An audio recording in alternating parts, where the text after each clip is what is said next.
Fico muito agradecido a Deus por mais esse dia que Ele nos permite estar não só vivos, mas também podendo refletir acerca da Sua palavra. E peço que os irmãos possam abrir suas Bíblias na carta de Paulo aos Efésios, capítulo 2.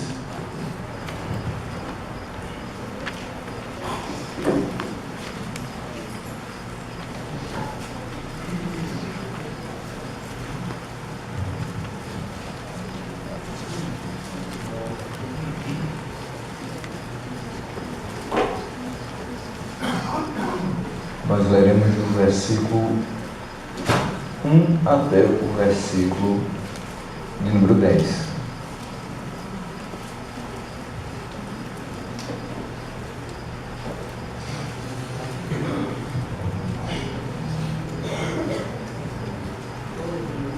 Nosso tema, como já foi falado, é culto cristão e os meios de graça, públicos e particulares.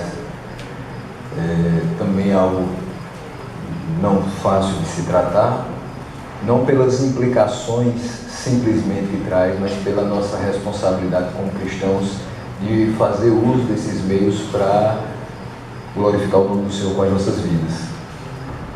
O texto da carta aos Efésios, capítulo 2, no 1 ao 10, diz o seguinte: vocês estavam mortos em suas transgressões e pecados, nos quais costumavam viver quando seguiam a presente ordem deste mundo e o príncipe do poder do ar, o espírito que agora está atuando nos que vivem na desobediência.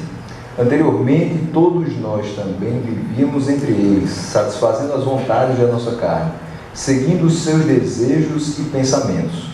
Como os outros, éramos por natureza merecedores da ira. Todavia, Deus, que é rico em misericórdia, pelo grande amor com que nos amou, deu-nos vida com Cristo quando ainda estávamos mortos em transgressões. Pela graça, vocês são salvos. Deus nos ressuscitou com Cristo e com Ele nos fez assentar nas regiões celestiais em Cristo Jesus, para mostrar nas eras que hão de vir a incomparável riqueza de Sua graça, demonstrada em Sua bondade para conosco em Cristo Jesus. Pois vocês são salvos pela graça, por meio da fé, e isto não vem de vocês, é dom de Deus, não por obras, para que ninguém se glorie, porque somos criação de Deus, realizada em Cristo Jesus, para fazermos boas obras, as quais Deus preparou antes para nós as praticarmos. Esse texto traz para nós, através da informação do apóstolo Paulo, que nós somos salvos pela graça, mediante a fé. Esse é um ponto que eu gostaria de começar tratando, porque vamos falar sobre meios de graça. E tudo começa no momento em que a nossa vida começa. O texto começa tratando que a fé não é obra nossa, é obra de Deus, é dom de Deus, é presente de Deus, que nós recebemos. A fé então vem de Deus e dos meios de graça que Ele deixou para que a sua igreja assim desfrutasse dessa graça e dessa fé. E como o texto aponta, nós estávamos mortos em delitos, pecados. Se estávamos mortos, nossa vida ainda não tinha começado. E quando a nossa vida começa? Nossa vida começa justamente quando a imerecida graça do Senhor atuou sobre nós, quando ela alcançou o nosso coração e transformou o que precisava ser mudado, transformou o que precisava ser vivificado. Na realidade não existia nada, começou a existir justamente quando a graça nos alcançou. A partir dali você pode dizer: tenho vida, a graça me alcançou, o Senhor transformou aquilo que estava morto em algo vivo, e vivo para a sua glória. Nós entendemos que fomos vivificados com um objetivo, e o objetivo é: quer que você coma, quer que você beba, quer que você faça qualquer outra coisa na sua vida, faça tudo para a glória de Deus. Fomos criados para boas obras que Ele de antemão preparou para que a gente andasse nelas. Foi para isso que Ele atuou com graça, com misericórdia, com um amor incomparável, para que a gente hoje estivesse aqui trabalhando em prol do Seu reino, da expansão do Seu reino, mas também para a glorificação do Seu nome. Então, a obra do Espírito Santo nos levou a duas coisas, pelo menos, arrependimento dos nossos pecados. Quando o Espírito Santo atua em nós e essa graça é aplicada, você não tem outra saída a não ser reconhecer que é pecador e reconhecer que não tem nenhum merecimento diante de Deus. Você não tem obras nas suas mãos que possa apresentar diante de Deus e dizer: eu sou merecedor de alguma coisa, muito menos da vida eterna.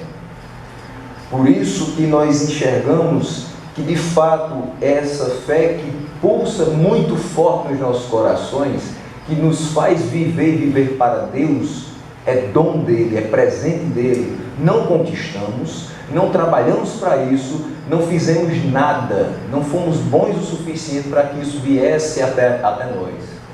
Ele, por graça, nos deu. E é justamente por isso que tem que ser muito mais valorizado. A gente valoriza tudo que consegue a duras penas. E a gente não deveria valorizar a fé porque ela veio de graça. Muito pelo contrário, a gente deveria valorizar muito mais do que as coisas que a gente conquistou na vida com os maiores esforços, porque para nós não teve custo, para nós não teve preço, mas Ele pagou o preço na cruz. Daí sermos tão agradecidos e sermos, por mais esforços que tenhamos em prol do Evangelho, ainda não fazemos aquilo que Ele fez. Ainda será o mínimo, o máximo que dermos das nossas forças. Ainda vai ser o mínimo diante daquilo tudo que Ele fez por nós. E além do arrependimento dos pecados, que quando nós nos vemos pecadores, nos vemos indignos diante do Senhor, nos arrependemos, porque essa fé pulsa no nosso coração. O Espírito Santo também nos leva a exercitar essa fé que recebemos. Essa fé no Senhor Jesus Cristo e no seu sacrifício na cruz.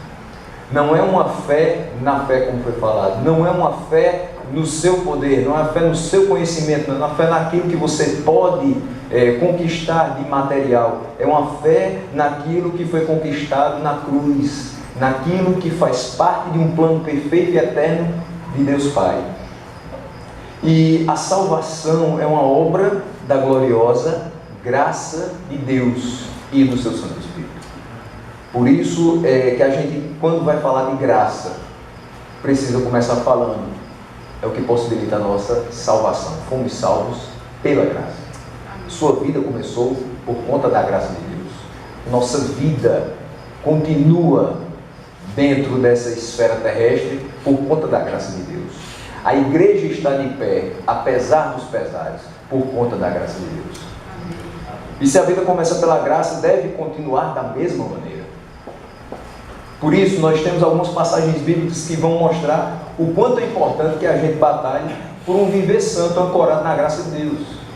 Quando ele fala aqui no versículo de número 8, vocês são salvos pela graça, por meio da fé, isto não vem de vocês, é dom de Deus, não por obras para que ninguém se glorie, porque somos criação de Deus, realizada em Cristo Jesus para fazermos boas obras, as quais Deus preparou antes para nós as praticarmos. Enxergamos que não fomos chamados da sepultura para viver de qualquer maneira.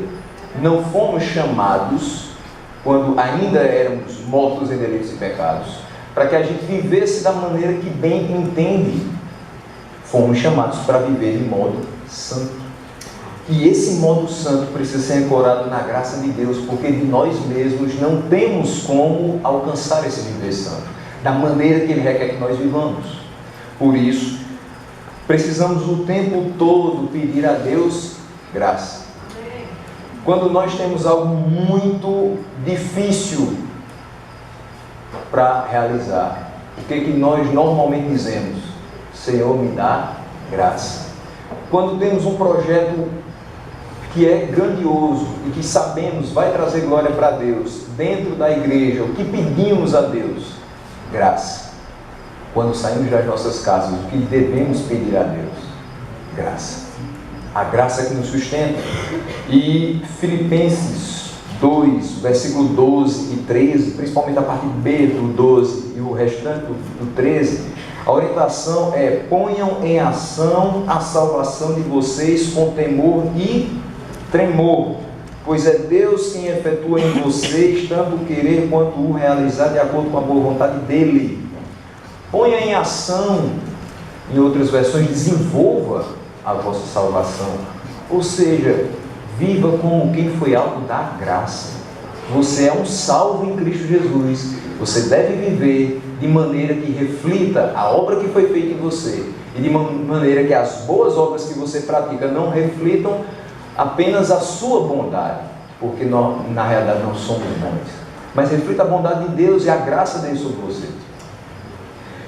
O último versículo da segunda epístola de Pedro também traz uma instrução para que os crentes cresçam na graça e no conhecimento do nosso Senhor e Salvador Jesus Cristo. Mas o que nós temos em mãos para pôr em ação essa nossa salvação? O que temos em mãos para crescer na graça e no conhecimento do Senhor? A resposta é o que nós chamamos de meios de graça. E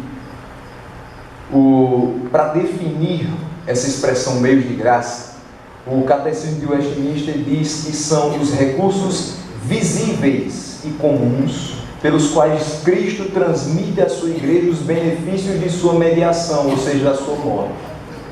Ou seja, para que nós vivêssemos hoje, para que nós fôssemos alcançados por essa graça que Efésios traz, para que nós hoje tivéssemos confiança de andar de cabeça erguida no meio de um mundo tão cheio de maldade, tão cheio de coisas vis, foi necessário que ele morresse. E quando Cristo se entrega na cruz e morre, nós temos o maior bem, a coisa mais preciosa que podemos ter, a nossa vida.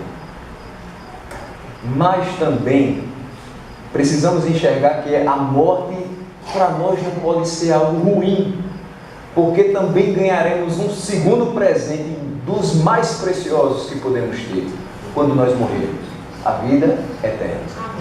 Ele morreu para que a gente tivesse vida, e nós morreremos para que Ele nos dê a vida eterna.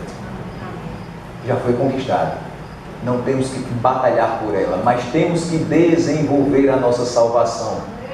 Porque se recebemos de graça, não poderemos viver como se fosse algo barato, algo sem valor. Pelo contrário, para nós, repito, não teve custo, mas para Ele foi um preço muito alto. E se formos comprados por alto preço, não podemos ter uma vida que seja reputada como algo sem valor. Não podemos reputar o Evangelho como algo sem valor. Precisamos batalhar por ele, sim. Então, é preciso salientar que os meios de graça em si não possuem algo especial. Como assim? Se eu pego a palavra de Deus e abro e leio, em si esta atitude não tem algo especial. A leitura em si, as letras impressas aqui, em si não tem algo especial. Mas quando eu tenho em minha mente que esta palavra é produto da graça, quando eu tenho em minha mente que esta palavra é viva e eficaz de fato, que é a palavra de Deus, que o que tem em minhas mãos não apenas contém, mas é diferente. Essa leitura vai produzir vida. Essa leitura vai produzir esperança. Essa leitura vai produzir fé no meu coração. Então, a leitura em si não tem nada de especial, mas o que vem por trás da leitura, o que está em meio a essa leitura, o Espírito Santo que está em mim, que está em você, transformam tudo em algo muito sublime.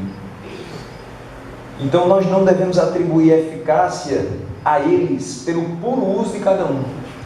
Porém, eles representam instrumentos ou canais pelos quais Deus faz fluir as suas bênçãos para a igreja, para o povo que Ele comprou para si. Como o salmista diz no Salmo 23, ali nós temos refrigério da alma. Ele refrigera a nossa alma de fato, quando experimentamos de cada um dos meios de graça. E a princípio, os meios de graça particulares, nós falaremos inicialmente da leitura da palavra de Deus. E por particulares, nós entendemos que são meios de graça que poderemos fazer individualmente.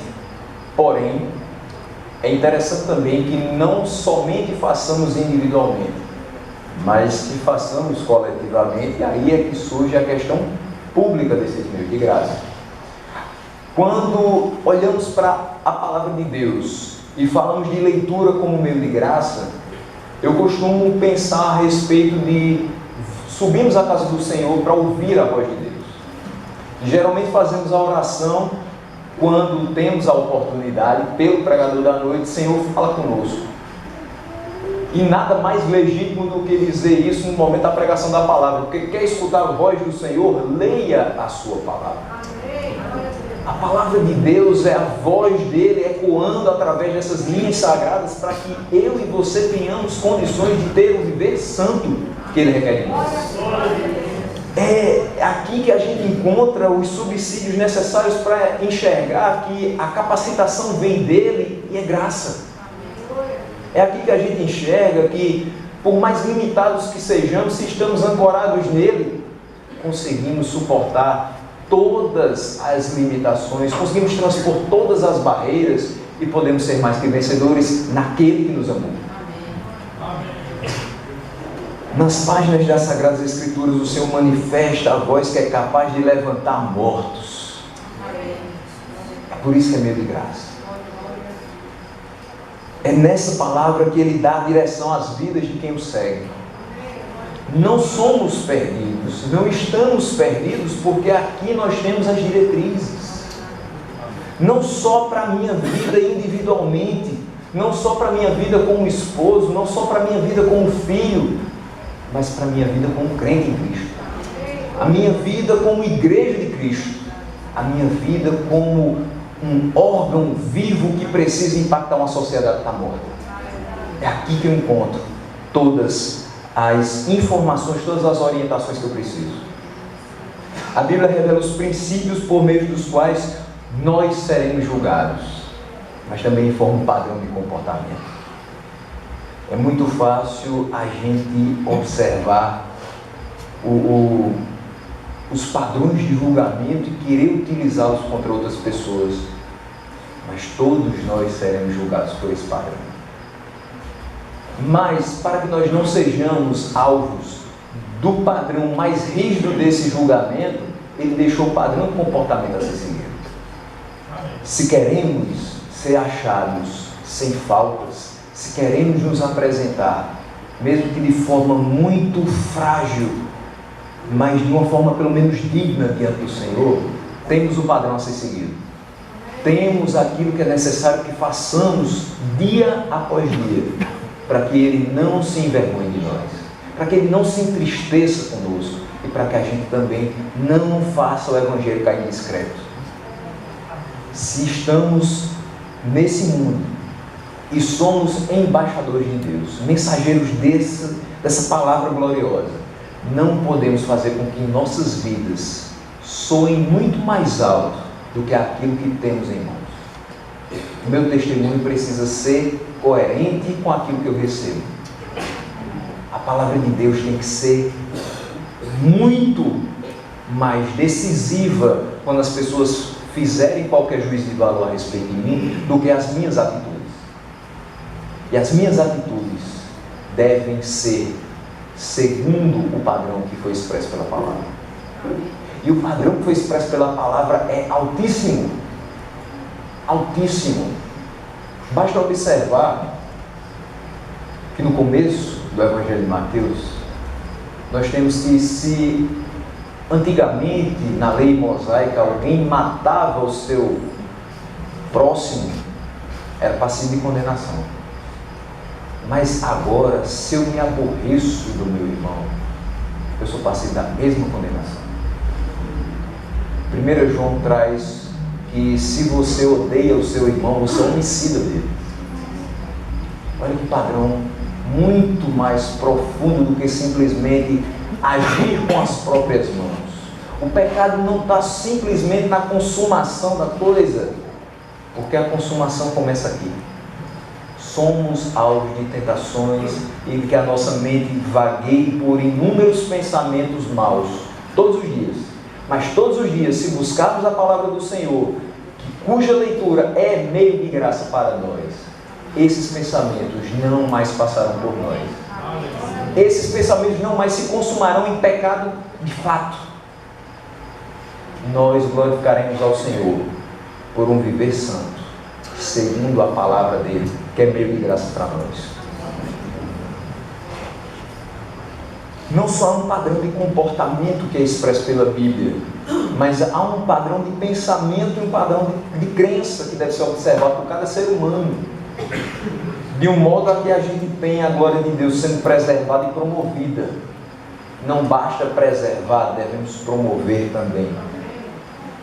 Então, primeira carta de Paulo aos Coríntios 10:31, padrão de comportamento que eu já citei: assim quer vocês comam, bebam ou façam qualquer outra coisa, façam tudo para a glória de Deus. Não interessa onde você está, não interessa quem são os amigos que estão por perto, não interessa qual é o contexto em que você se encontra, faça tudo para a glória de Deus. Mas meus amigos não vão entender, mas você vive para a glória de Deus, não vive para os seus amigos. Mas as pessoas da minha igreja talvez não entendam a forma como eu adoro, mas você vive para a glória de Deus. E se isso é verdade na sua vida, basta. Que as pessoas possam entender depois e também vivam para a glória de Deus. Mas se há algum tipo de incompreensão, a prioridade é a glória de Deus. Isso não deve fazer com que eu tenha qualquer hesitação no meu comportamento. O meu comportamento é esse, eu vou fazer tudo para a glória de Deus. A palavra traz isso para nós. Como viver para a glória de Deus. Filipenses 4, versículo 8 diz sobre o padrão de pensamento: finalmente, irmãos, tudo que for verdadeiro, tudo que for nobre, tudo que for correto, tudo que for puro, tudo que for amável, tudo que for de boa fama, se houver algo de excelente ou digno de louvor, pensem nessas coisas. E como eu falei, muita coisa passa pela nossa cabeça. Estamos não isentos de pensar em algo muito mal. Não estamos isentos de ser alvos de algumas coisas que não são do nosso padrão, mas são do padrão do mundo. Mas eu enxergo nessa palavra que eu tenho um padrão a ser seguido. Se eu tenho um padrão a ser seguido, qualquer coisa que estiver fora dele eu devo rejeitar. Eu sei o que é verdadeiro, então eu não preciso estudar o que é falso para saber que eu devo rejeitá-lo. Se eu sei o que é verdadeiro, qualquer coisa que seja diferente eu rejeito. Quando as pessoas observam as notas que são falsas, sabem rapidamente que são falsas. Qualquer pessoa de banco, caixa de supermercado, é treinado, não com notas falsas, até porque seria crime portar notas falsas, mas são treinados com notas verdadeiras. A textura é uma só, a cor é uma só, a marca d'água é uma só, a textura da vida do crente é uma só. A cor com que Cristo pintou as nossas vidas é uma só. A marca do coração do crente é uma só. Tudo que for diferente deve ser rejeitado. Se não for verdadeiro, rejeite. Quem é o pai da mentira? O diabo, não o nosso pai. Se não for nobre, se não for correto, se for meio correto, rejeite totalmente. Não existe a meia verdade, não existe um meio correto, não existe um meio bom, não existe um meio crente, não existe a meia graça de Deus. Existe tudo plenamente, a plenitude veio em Cristo. Tudo que era sombra virou perfeição quando Ele veio e se entregou. Então não podemos viver pela metade, precisamos viver plenamente nele. Se não for de boa fama, fuja da aparência do mal. Se não for excelente ou digno de louvor, que você nem isso pense, para que Deus seja glorificado. Mas há um padrão de crença. Mateus 6:24 diz: ninguém pode servir a dois senhores, pois odiará um e amará outro, ou se dedicará a um e desprezará o outro. Vocês não podem servir a Deus e ao dinheiro. Eu não posso colocar qualquer outra coisa no lugar de Deus. Porque o padrão de crença é: por quem você foi salvo? Por Deus. Quem sustenta a sua vida? Deus. A quem eu devo adorar? A quem eu devo entregar a minha vida? A Deus. Não foi o dinheiro que o salvou. Não foi o conhecimento com as pessoas que o salvou. Não foi a influência política que o salvou. Foi Deus, foi a graça. Então, eu só posso servir a este Senhor, que de graça me deu, que pela graça me faz viver todos os dias da minha vida. Um segundo meio particular é a oração. E é um dos meios que leva o crente a cultivar um relacionamento vivo com Deus vivo. Nós temos inúmeros tipos de relacionamento, porém, pela dureza do nosso coração, pela nossa intolerância a certas palavras, pela nossa imaturidade, alguns relacionamentos ou se fragmentam ou deixam de existir. Perdemos amigos, deixamos de falar com parentes, simplesmente porque não dá mais. Parece que a gente perdeu a vida daquela relação, porque alguma palavra mal colocada foi dita, ou porque nós mesmos já não estamos mais nos sentindo à vontade com aquela relação. Só que a oração nos faz nunca perder a vida na vida que Deus nos deu. O relacionamento através da oração com Deus é vivo, porque Deus é vivo e a sua palavra é viva. E o que nós devemos orar? Orar a palavra. Quando começamos a orar, buscamos primeiramente glorificar a Deus. E se assim não é, devemos começar a fazer. Não começa, Senhor, eu quero te pedir, calma, respira. Eu sou Deus. Eu quero ser glorificado. Eu faço você andar pelas veredas da justiça por amor ao meu nome, primeiramente. E por amor a você também. Mas lembra disso. Senhor, Tu és soberano. Tu que fizeste os céus e a terra.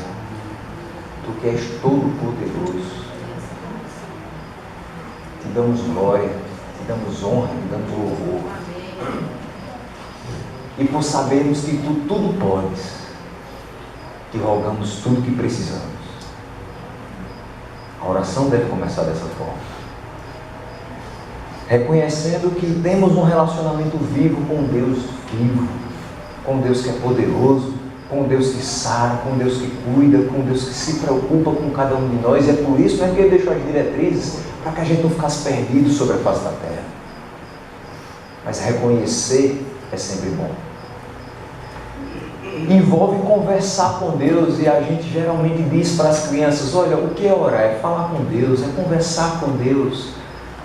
Só que não conversar de qualquer forma. Não é a conversa que eu tenho com os meus amigos da universidade. Não é a conversa nem que eu tenho com os irmãos da igreja, porque às vezes as conversas também passam um pouco dos limites que deveriam passar. Nem sempre as conversas são tão edificantes assim, mas envolve uma conversa de alguém que tem comunhão com aquela outra pessoa, sabendo que aquela outra pessoa é Deus, é Pai, é Senhor e também é justo juiz. É buscar a face de Deus constantemente. Oração não só quando a corda aperta, mas quando a gente acorda, quando a gente dorme, quando a gente almoça, porque foi Ele que deu, quando a gente consegue emprego, porque Ele nos deu sustento, quando a gente perde o emprego, porque Ele sabe o que é melhor para as nossas vidas, e em tudo devemos dar graças. Quando estamos totalmente saudáveis, e quando estamos em meio a provações também na área da saúde.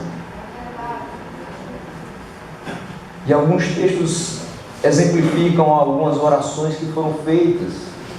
Moisés pergunta sobre os sofrimentos do povo em relação a Faraó em Êxodo 5:22. Em Deuteronômio 3:23 a 26, Moisés suplica a Deus para ver Canaã. No Salmo 27, versículo 8, Davi diz que o seu coração sente o desejo de buscar a face do Senhor. Em Atos 13, de 1 a 3, a igreja orava, movida pelo Espírito Santo, separando Saulo e Barnabé para fazer a obra que tinham sido chamados. E de acordo com Efésios 6:18 e Judas 20, a oração tem que ser feita no Espírito, uma vez que é o Espírito que nos move a oração. E principalmente nos move a orar como convém. Oramos, pedimos, rogamos, suplicamos, nos ajoelhamos, colocamos o rosto no pó. E muitas vezes recebemos a resposta de Deus, porque Ele não deixa a oração sem resposta. E a resposta às vezes é não. A resposta às vezes é: não é a hora, agora não. E às vezes pensamos que Deus esqueceu de nós. Porque Ele não responde minha oração? Respondeu, só não foi do jeito que você quis. Só não foi a sua vontade, é a dele. Porque a vontade dele ainda prevalece. Ninguém coloca Deus na parede, nem exige, determina nada que Ele faça. Ele é quem determina o que devemos fazer para a glória dele. E é o Espírito Santo que age no nosso coração para que a gente ore como convém. E aí sim, quando a nossa vontade se quebra, o nosso coração se acalma, e essa vontade se encaixa perfeitamente com a de Deus, aí sim receberemos aquilo que temos pedido. Se de fato aquilo vem para a glória de Deus, se de fato aquilo vem para fortalecer a gente. Cristo nos ofereceu um modelo de oração não para que a gente repetisse intermitentemente. Quem nunca passou por isso? Temos uma pessoa que é crente aqui em nosso meio, então vamos fazer aquela oração que é universal, enfim. A oração é universal sim, mas ela foi deixada para algo muito sublime. Primeiramente para que a gente honrasse ao Senhor. Segundo, para que a gente pudesse reconhecer quem Ele é nas nossas vidas. Adorando exatamente por quem Ele é e não por o que Ele faz. É muito fácil adorar porque Ele faz algo de bom para mim. E nem sempre é tão fácil adorar simplesmente por saber que Ele é santo, que Ele é justo, que Ele é bom, que Ele não falha. Ele nem tarda nem falha. Mas é isso que precisamos fazer. Aquele modelo de oração nos mostra isso. Pai nosso que estás nos céus, mas também está no nosso coração. Santificado seja o seu nome. O seu nome é santo. O Senhor é santo. Não pode contemplar o mal. Não pode contemplar as nossas obras ruins, porque Ele preparou para obras boas. Venha o teu reino. Não é o que eu quero, é o teu reino. É a tua voz, é a tua diretriz, é a tua orientação, é a tua glória. E depende da tua graça. A tua vontade deve ser feita na terra, assim como é no céu. A extensão do domínio do Senhor é limitada. Ele não apenas ordena na nossa casa, não apenas ordena na nossa igreja, Ele ordena no mundo inteiro. Não existe um pedaço desse mundo que não esteja sob o controle de Deus. É por isso que eu não aceito dizer esse mundo está um caos. Parece que Deus foi descansar. Parece que quem está tomando conta do mundo é o diabo. Não, é Deus. Não fomos destruídos. Por quê? Porque Ele toma conta da sua criação. A nossa igreja não se desviou, continua firme na verdade. Por quê? Porque Ele tem preservado, porque Ele tem alimentado a sua igreja. Ele está no controle de todas as coisas. Muito depois você pede o pão de cada dia, porque você tem o suficiente. Você não tem menos que você viesse a dizer ao Senhor: não me sustenta. Eu não vou servir esse Deus que não me sustenta. E você não tem mais para que você dissesse: eu não preciso desse Deus, eu já tenho o suficiente. Você tem exatamente o pão de cada dia, a dose diária, para que você seja abastecido e seja altamente agradecido ao Senhor. Mas você sabe que o mal pode lhe sobrevir a qualquer momento, e é por isso que você diz: Senhor, não me deixe cair em tentação. Inclusive na tentação de não perdoar aqueles que me ofenderam, mas que eu perdoe, e o Senhor possa me perdoar também. e que qualquer outro tipo de mal, que o Senhor me livre. Simplesmente porque eu preciso viver para a Tua glória e porque é Teu o reino que foi estabelecido, o reino que eu pedi que viesse no começo da oração. Porque Teu é o poder. Eu peço o pão de cada dia porque eu sei que o Senhor pode me dar. Eu peço proteção porque eu sei que o Senhor é o único que pode fazer. Eu peço pelo Teu cuidado porque eu sei que sem o Teu cuidado eu não posso nada. Mas Tua também é a glória, eternamente. Só a Deus a glória. Nossa oração é assim. Eu tenho nesse modelo de oração não um elemento que eu possa repetir todas as vezes que os meus colegas que não compartilham na mesma fé me solicitarem em algumas reuniões de trabalho. Não. É uma oração que todas as vezes que me for solicitado fazer, eu possa levantar a voz e as mãos para que as pessoas possam ouvir um pouco de Deus. Que não seja uma oração para mim, mas que seja uma oração para Ele, porque será também uma oração que atingirá a todos, porque a glória dele atinge a todas as pessoas. Elas podem não se dobrar diante dele, mas a glória dele atinge a todos os que estão ali presentes. Então Mateus 6, 9 a 13, Lucas 11, 1 a 4 traz esse texto e produz muito no nosso coração a necessidade de reconhecer o senhorio do Senhor e a sua glória, que traz para nós a certeza de que nada nos falta, nem a comida, nem o perdão, nem o pão de cada dia, nem o perdão dos nossos pecados. A tranquilidade de saber que o mal não nos atingirá porque tudo é dele, principalmente as nossas vidas. Mas tem um terceiro aspecto também particular, que é a meditação. E eu trago aquilo que Thomas Watson, um dos puritanos, disse: a meditação é semelhante ao regar uma planta, faz aparecer os frutos da graça. E como é que você quer regar uma planta se você passa dias sem ir até ela? E como é que você quer que essa planta cresça se você apenas plantou, mas deixou ela lá? Às vezes chove, mas às vezes, como já aconteceu com a gente aqui, passa meses só no sol. A planta não cresce só no sol, precisa ser regada. Nós não crescemos só vindo para a igreja, escutando sermões. Precisamos que essa fé seja regada pelo meio de graça chamado meditação na palavra do Senhor. Aleluia. E às vezes parece que a gente lê menos durante os dias, mas vai ser tão ou mais importante que a gente medite no que leu, do que a gente leia extensivamente. Quem não já escutou? Esse ano eu li 4 vezes a Bíblia de capa a capa.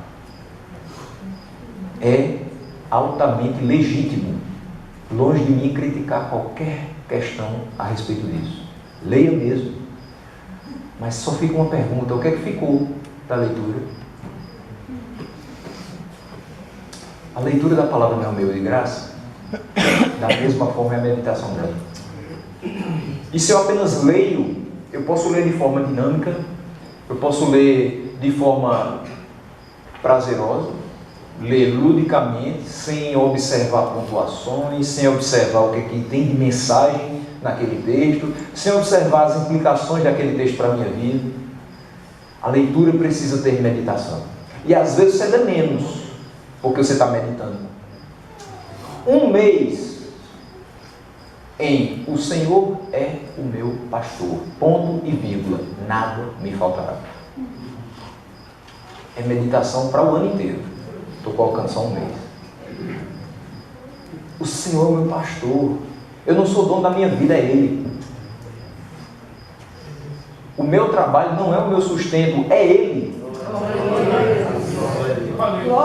Se eu estou em Campina Grande, com tudo montado, com casa própria, com tudo, eu não posso me firmar nisso, porque Ele é o meu pastor. Se Ele me mandar para onde quiser, é Ele que vai me sustentar.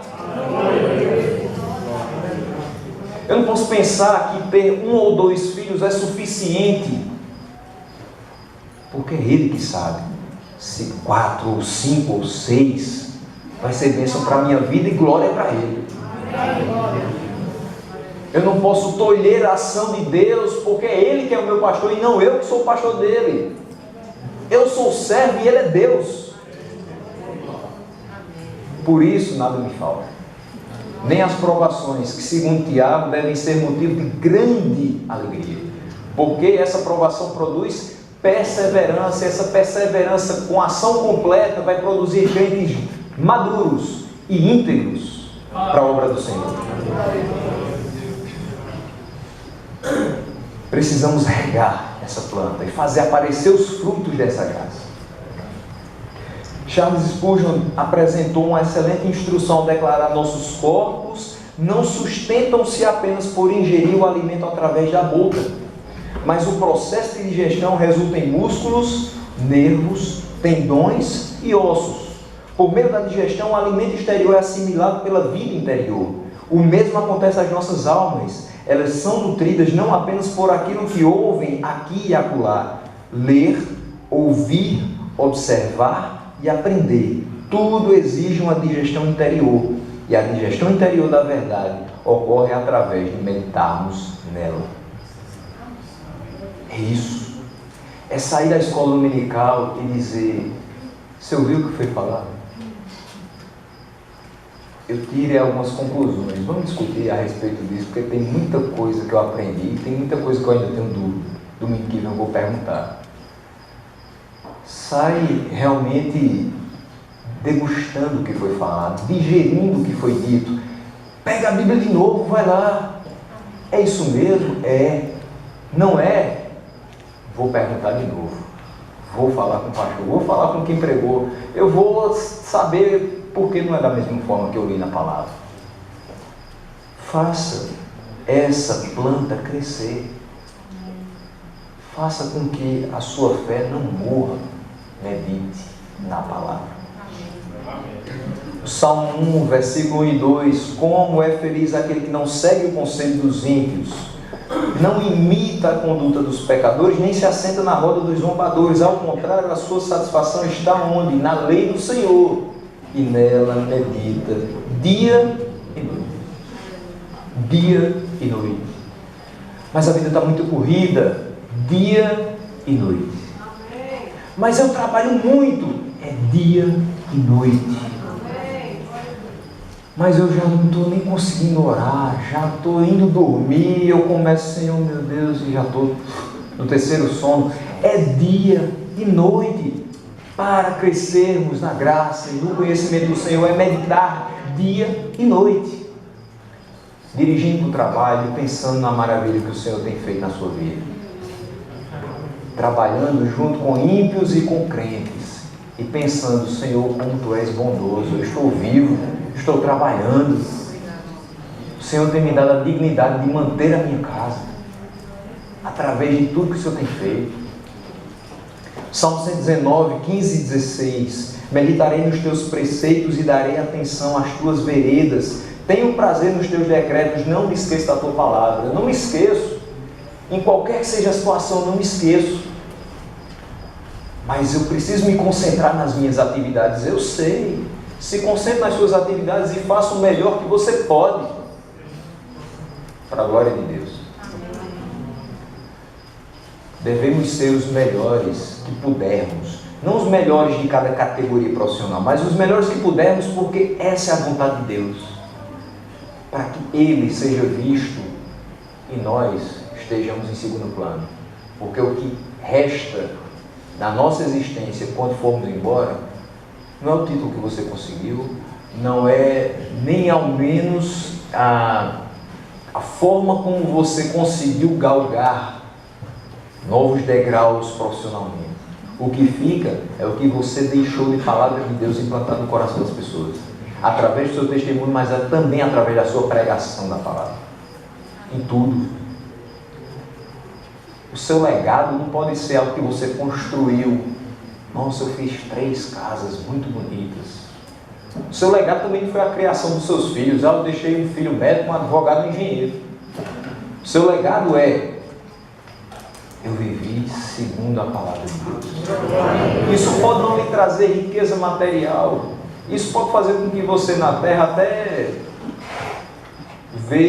seja visto pelos outros, está passando necessidade, mas não está não, porque o pão diário é dado.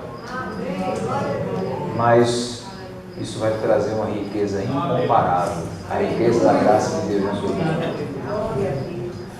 Seu legado é a palavra de Deus, que transformou o seu ser e transformou tantos outros. Mas os meios públicos de graça, nós entramos em algo que já deve ter sido falado, até porque o subtema da conferência é o princípio regulador do culto. Esse que, como o evangelista Josaldo falou, às vezes até me choca um pouco. Mas, de fato, é aquilo que a palavra nos apresenta e nos deixa como padrão. A palavra é cheia de padrões. Padrões que devem ser seguidos. Ao contrário do que a nossa sociedade diz que hoje os padrões devem ser quebrados. Precisamos seguir os padrões. Ah, mas vocês são antiquados. Não. Somos segundo a palavra de Deus. Não existe crente antiquado. Existe crente que não segue a palavra. Todos os crentes que seguem a palavra são segundo aquilo que Deus estabeleceu. E não se preocupam, de maneira alguma, com a opinião de terceiros, muito menos do ímpio. Se preocupam com o que Deus pensa dele. Podemos ser incompreendidos por quem quer que seja, mas quando deitamos a cabeça no travesseiro, pensamos: nesse dia o Senhor se agradou da minha vida? O Senhor se agradou dos meus atos? Se sim, muito obrigado, Senhor, a glória é tua. Se não, perdão, Senhor. Amanhã que o Senhor me dê um novo dia, com novas misericórdias e com uma nova dose de graça, para que eu tenha que viver para Ti.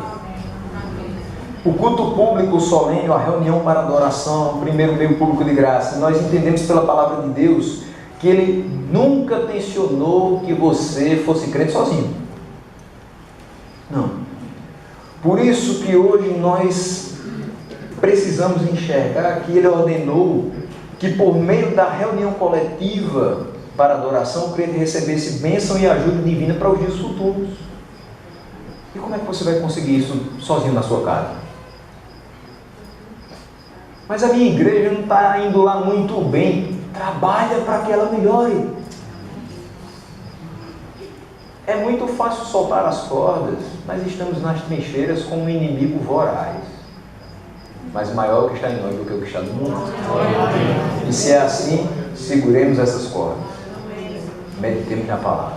Trabalhemos para que as coisas melhorem. Porque não vai melhorar se a gente apenas largar a obra. Se não está do jeito que você acha que deve estar, ou se não está do jeito que a palavra diz que deve estar, vamos trabalhar. Vamos melhorar. Vamos fazer a coisa voltar. Resgate. Volta às Escrituras.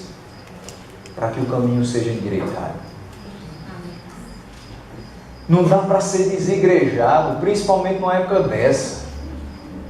Não dá para dizer: eu posso assistir algum culto ao vivo na internet, mas você não tem a comunhão dos irmãos. Não foi isso que Deus ordenou, que fôssemos crentes cibernéticos, da igreja evangélica facebookiana. Não é. É a igreja evangélica congregacional, a que fazemos parte. E precisamos lutar por ela, com a bandeira do Evangelho nas nossas mãos. Queremos uma igreja perfeita, muitas vezes. Mas nós não somos perfeitos. Porém, devemos buscar aperfeiçoamento no Senhor. Pessoas aperfeiçoadas vão criar uma igreja muito mais forte, muito mais impactante, muito mais gloriosa para o Senhor Jesus. Os cristãos receberam a ordem de não abandonarem o reunirem-se para a adoração pública. Hebreus 10, 25. Não deixemos de reunirmos como igreja, segundo o costume de alguns, mas procuremos encorajar-nos uns aos outros, ainda mais quando vocês veem que se aproxima o dia. Olha essa expressão final. A gente sabe que o dia está próximo. A gente sabe que está difícil demais de conviver com as coisas que temos visto. Nós sabemos que hoje é difícil até escolher uma escola para matricular os filhos. Porque eu sou professor. Pela graça de Deus, sou crente. Eu rejeito os livros que eu vejo que na seleção de materialidade trazem ideologia de gênero, trazem coisas que são contrárias à palavra de Deus, apologia a drogas, a alcoolismo, a violência. Mas eu sei que nem todo mundo faz isso. E nem de longe eu vou me colocar como o exemplo a ser seguido.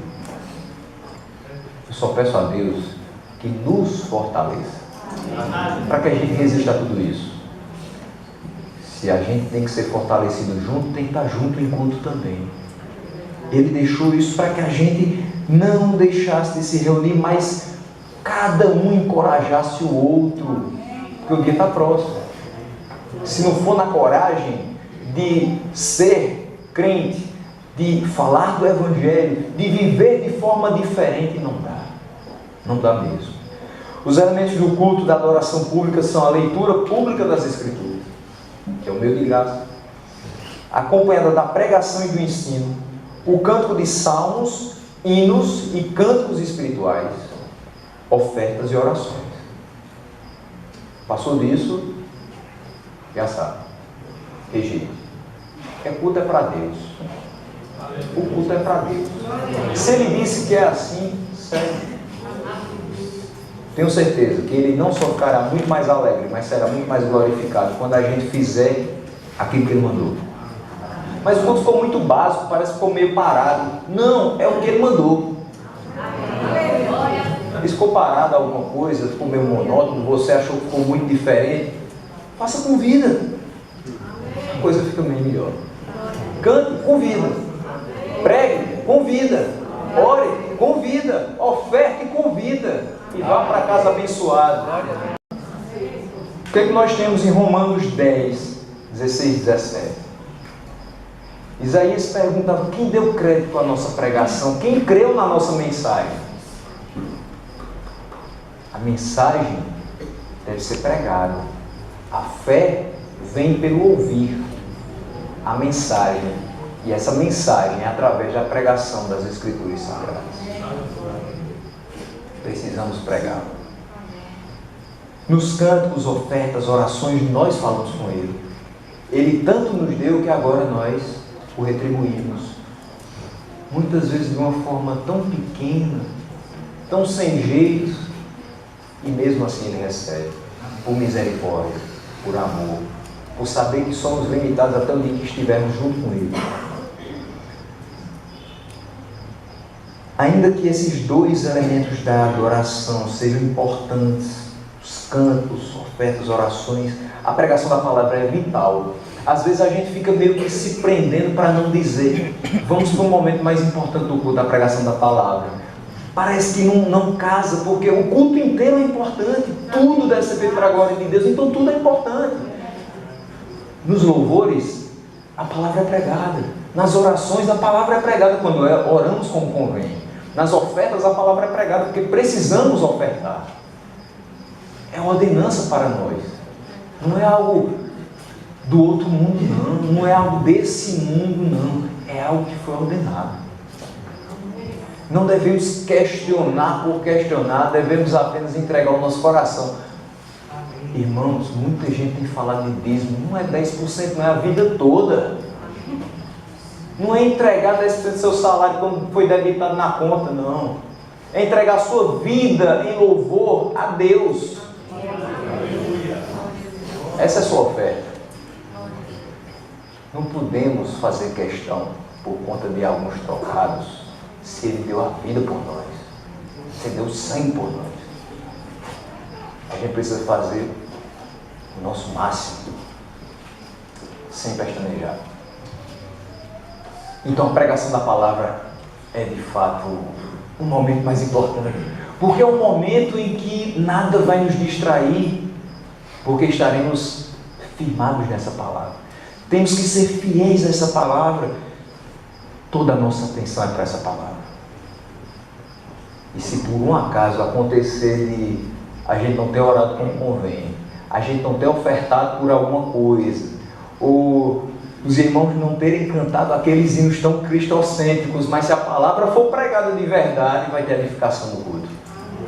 O culto será um meio de graça para nós, que chegamos às vezes quebrados, desacreditados de tudo, mas escutamos uma palavra e saímos com outro ânimo. Por quê? Porque a graça de Deus nos alcança através desse meio chamado pregação da palavra. O Catecismo de Westminster, na resposta da pergunta 89, expõe: o Espírito torna a leitura, em especial a pregação da palavra, um meio eficaz de convencer e converter os pecadores, edificando-os em santidade e conforto. Para isso que serve esse momento. As ordenanças do Evangelho, batismo e ceia também são meios públicos. Uma ordenança é um costume, é uma prática instituída pelo Senhor Jesus, enquanto Ele esteve na terra. E nós só temos dois. Para quem já foi católico sabe que não tem mais sacramento do que tudo. Mas aqui nós só temos dois, batismo e ceia. E um puxa o outro. Quem participa da ceia do Senhor, quem é membro do seu corpo, e quem é membro do seu corpo que foi batizado. E se eu for batizado, eu não vou ser salvo? Não. Você é salvo. Você só não faz parte da igreja local. Mas na igreja invisível você faz parte.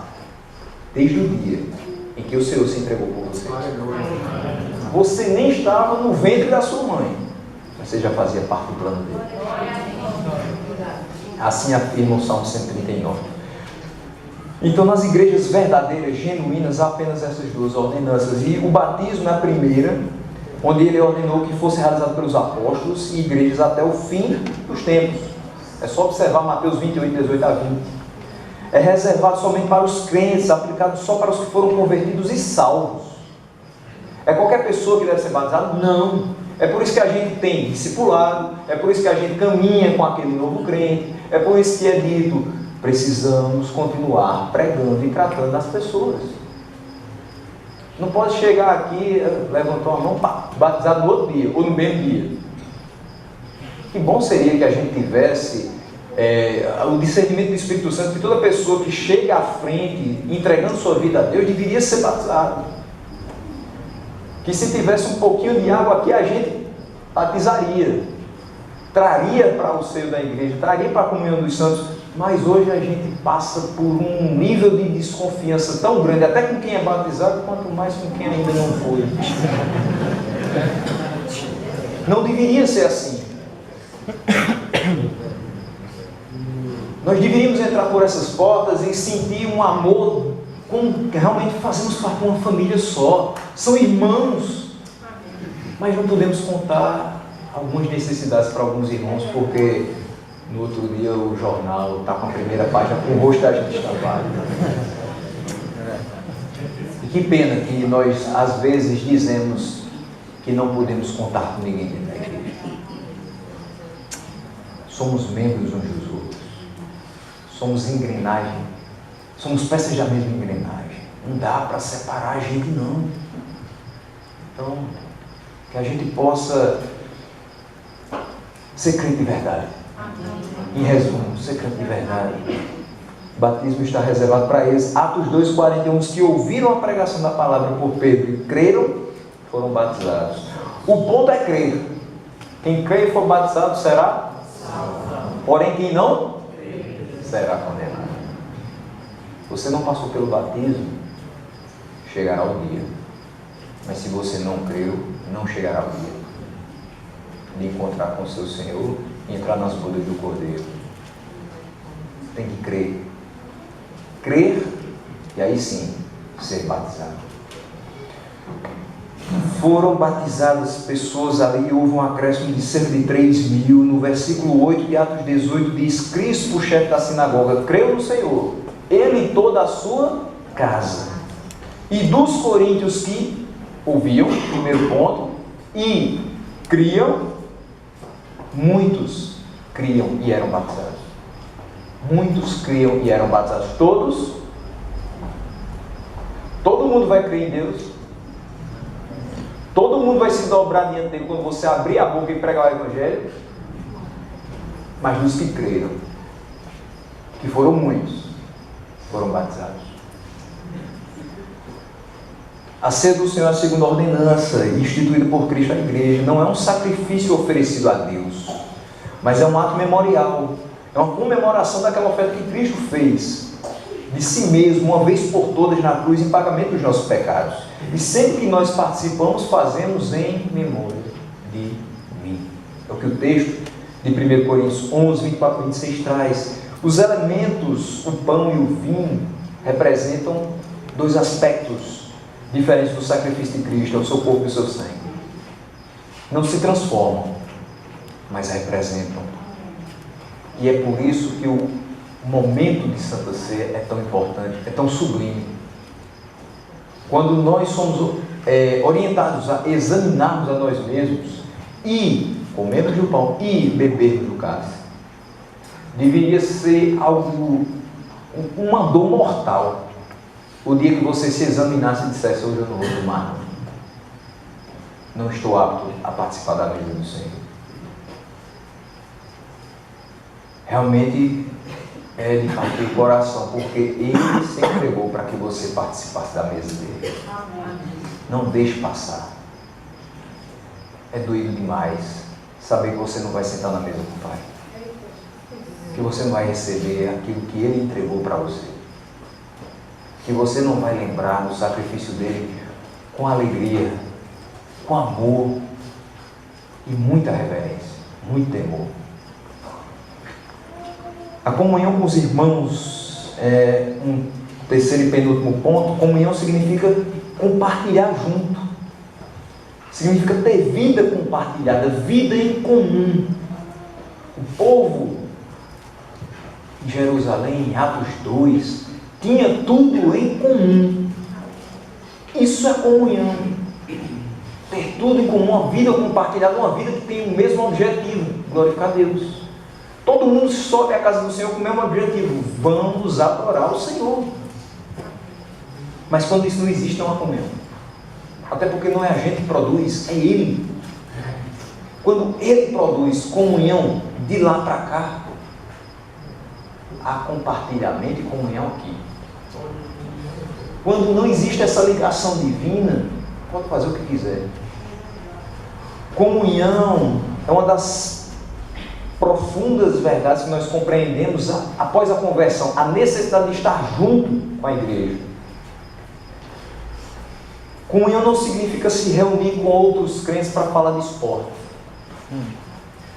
Não significa se juntar com outros crentes para falar de trabalho, de diversão, do clima, da política, da situação econômica ou qualquer outra coisa. Não significa um momento de cafezinho pós-ceia. Não significa o churrasco dos homens ou o chá das mulheres. Significa um povo que tem um só Espírito, um só Deus e um só objetivo: a glória desse Deus. Um povo que sai do culto e não tem como pretexto o culto para depois sair para comer uma pizza. Se bem que é muito bom. Mas você sai para conversar daquilo que foi falado. Comendo a pizza e dizendo: mas foi muito bom hoje. Deus falou tremendamente comigo. Saí renovado. Lembra daquele versículo que o pastor falou? Aquele dali era justamente o que eu precisava. Aquela música que foi cantada hoje, meu Deus, parecia que a gente ia subir. A gente às vezes é visto como pessoas que não têm uma boa conversa, não são tão sociáveis, porque a gente só tem conversa de igreja. Às vezes a gente até é visto como má influência porque a gente só tem conversa de igreja. Você só fala de igreja, você só fala de Bíblia. Quer que eu fale de mais alguma coisa? Eu falo da minha vida. Que seja isso nas nossas vidas de fato. Glória a Deus. Bíblia é a nossa vida, a igreja é a nossa vida, o Senhor é a nossa vida. Que as pessoas escutem e até se enfadem, mas que Cristo seja glorificado. Amém. Não existe nenhum prejuízo em a gente compartilhar alguns momentos assim descontraídos, mas entenda que a comunhão é dom de Deus tanto quanto a fé. Essa ligação que nós temos de corações que se juntam, de mãos que se dão, de braços que sustentam uns aos outros, fortes segurando fracos. Pessoas que têm a paciência de caminhar 10 léguas, se for necessário, para que uma pessoa se firme no Evangelho. Isso é comunhão. É uma igreja forte, feita de pessoas fortes, que produzem famílias fortes, que se dobram diante de Deus, para que Ele seja glorificado. Oração coletiva é o último ponto. No livro de Atos há diversos exemplos de irmãos orando juntos na igreja primitiva. Dia de Pentecostes, Atos 1, 12 a 14. O que é que os crentes estavam fazendo? Orando. Através da oração coletiva, a igreja contemplou o Senhor libertando das mãos dos inimigos em Atos 4, 23 a 33. Pedro foi liberto da prisão porque os crentes estavam orando em favor dele, em Atos 12, 5. E o puritano David Clarkson disse: a presença de Deus, desfrutada em oração particular, assemelha-se apenas a um regado. Mas na oração coletiva torna-se como um rio que alegra a cidade de Deus. Aleluia. Orar no secreto do nosso quarto traz excelentes consequências para a nossa vida particular. Mas estamos falando de um meio público de graça. Orar aqui é outra coisa. Por que você pede tanto às pessoas: irmão, ora por mim? Encontra outro, irmão, ora por mim, irmão, ora por mim, conta a sua história e conta a sua necessidade. A pessoa diz, alguém pode questionar: irmão, por que você está pedindo para tanta gente? Se pedir só para uma pessoa, se pedir só para o pastor, não está bom não? Se pedir só para um orar, Deus não vai atender a oração de um, não. A oração de um justo pode muito ser usada, bota até um no meio. Ali é a oração do justo, né? De um justo, não. Meu irmão, quanto mais pessoas orarem em prol da sua causa, mais Deus vai ser glorificado quando o testemunho for contado. E entenda, às vezes sua oração não vai resultar num sim ou numa melhoria de vida terrena, mas vai resultar na glória de Deus. Tem que ser assim. Pedir à igreja inteira, todo mundo orou. No dia que você disser, Deus fez, Ele vai ser glorificado por todos. Se eu seguro para mim aquela angústia e oro simplesmente no meu quarto, no dia que Deus fizer, eu vou dizer o quê? Deus é bom. E por mais que eu conte para as outras pessoas, que efeito isso vai ter nelas, se elas não viram o trabalhar de Deus? Meus irmãos, a conclusão é que os meios particulares de graça nos foram concedidos para nos sustentar em nossa vida cristã diária. Meios particulares, nossa vida diária. Mas os meios públicos são para o nosso benefício na igreja local, que não pertence a outra pessoa senão o Senhor Jesus Cristo. Desfrute dos meios de graça particulares, para que sua vida seja uma bênção nas mãos do Senhor. Mas também desfrute dos meios públicos, para que a nossa vida seja uma bênção nas mãos do Senhor. Que essa sociedade veja que não há Deus como o nosso Deus.